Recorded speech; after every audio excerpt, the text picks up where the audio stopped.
Prime Minister, thank you for joining us here in Euronews. Let us begin this discussion with the war in Ukraine, of course. You said recently that there is a hybrid war in the Western Balkans right now. What did you mean exactly by that? 160 kilometers far from Pristina, the capital of Republic of Kosovo. There is in Serbia, in Niš, Russian humanitarian center, how they call it.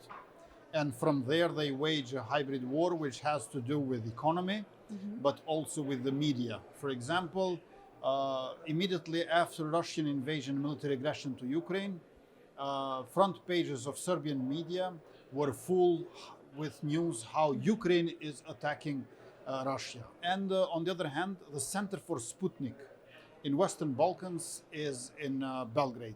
Therefore, we are worried that Russian hybrid war is not limited to neighbors of Russian Federation in Europe, but also in the Western Balkans where they have Serbia as a close ally.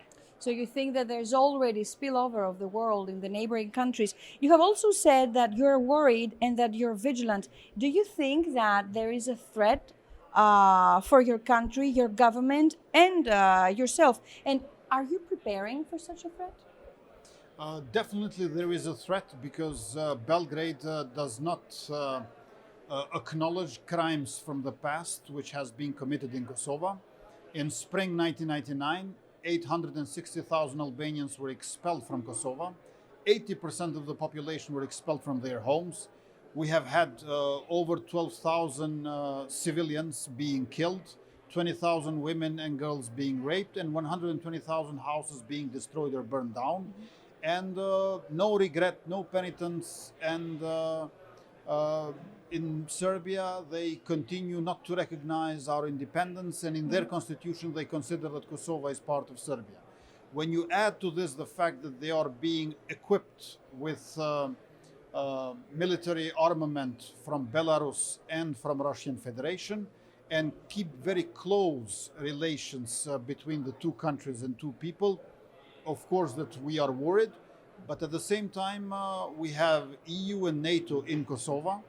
We are very clear in our orientation. We condemn Russian invasion and we express our solidarity and empathy and sympathy with Ukrainian people, their liberation struggle and their exemplary resilience. I think that Serbia wants European money, Russian guns, Chinese investments, and they want American tolerance. But I believe that very soon they are not going to be able to sit on several chairs. And sooner they make a decision, much better.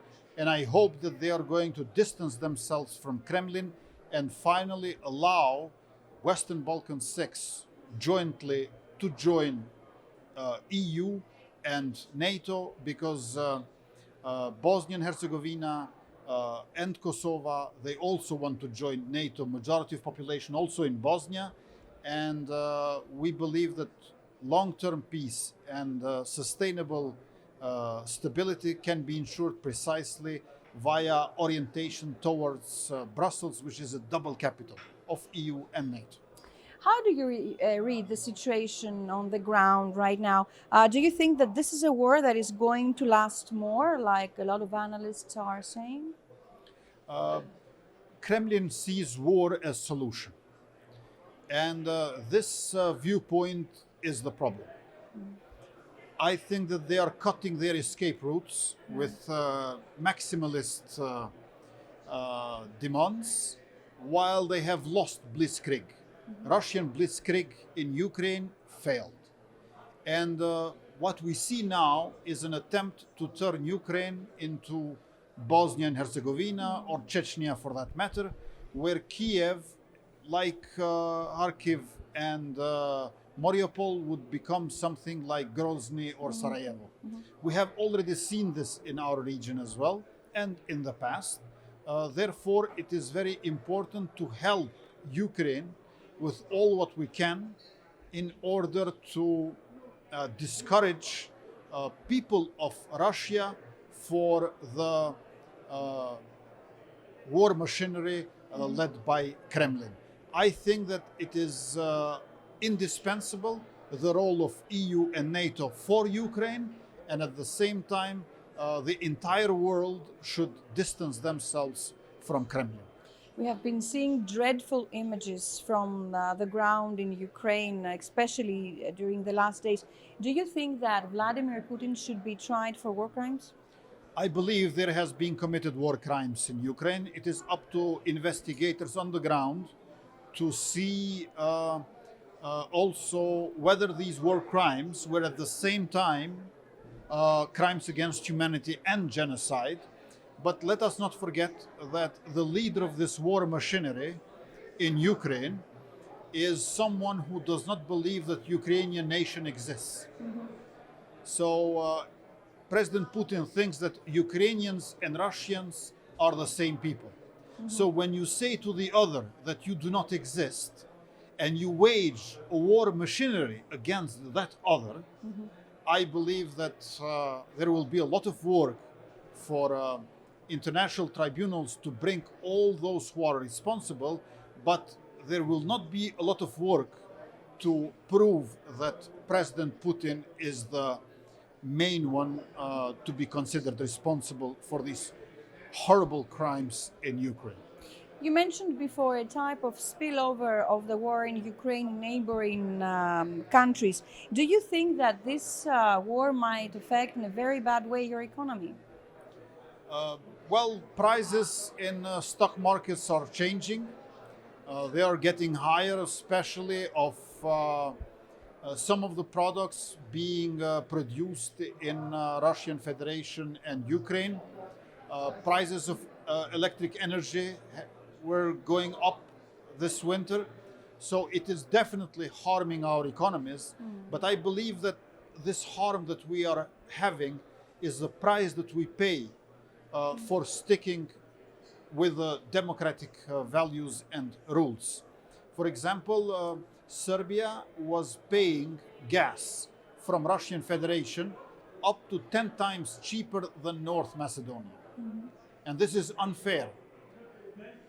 But I still believe that we should insist on sanctions against Russian Federation because we have to defend our democracies against an autocracy which is leading a war machinery against peace-loving people of Ukraine. And with this, we also show that Europe as a continent is united in defense of one of its nations. I think that economic harm is there, but at the same time, this should never play a role in creating disunity among states and nations of Europe.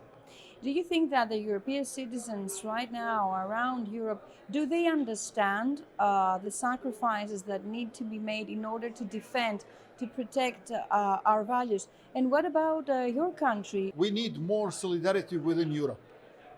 We need more unity for Ukraine and against Kremlin, and we need more solidarity among ourselves. Prices in Kosovo also have increased.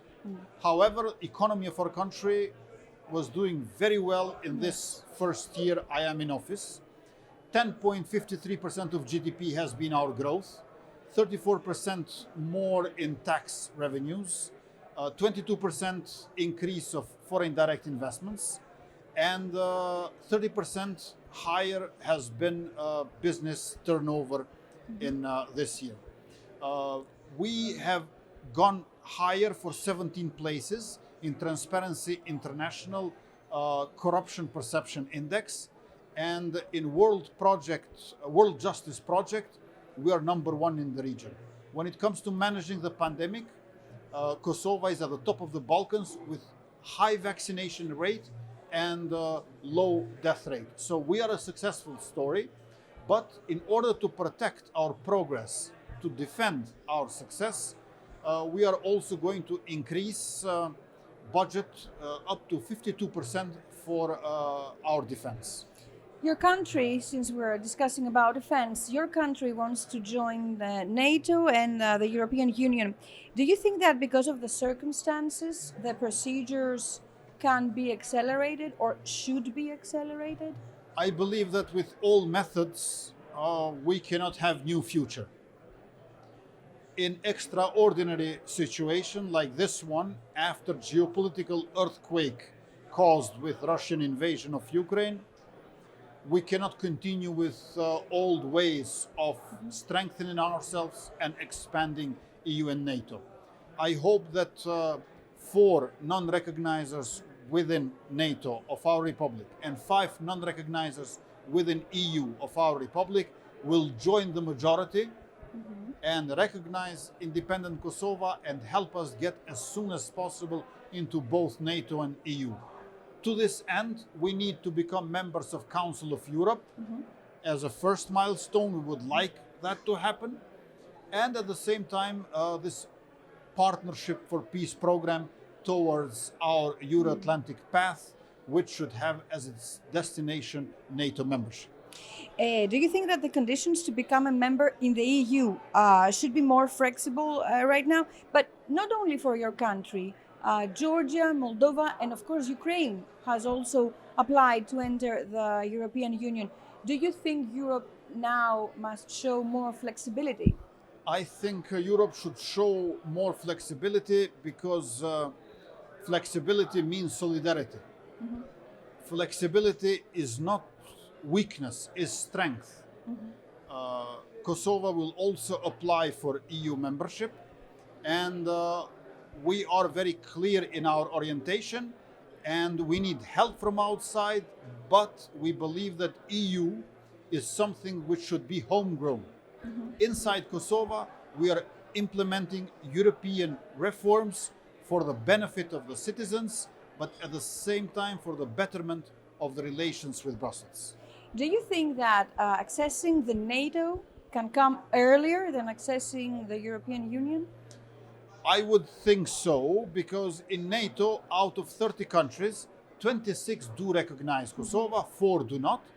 Whereas in EU, out of 27, 5 do not recognize Kosovo, and 22 they do recognize us. So we have one less non-recognizer in NATO, and criteria for joining NATO, I believe, are a bit easier to implement than those for joining EU. And are you expecting soon more countries to recognize the independence of Kosovo? We are working for that, and we hope that we are going to have results in this matter. But let us not forget that it's over 110 countries who recognized our independence.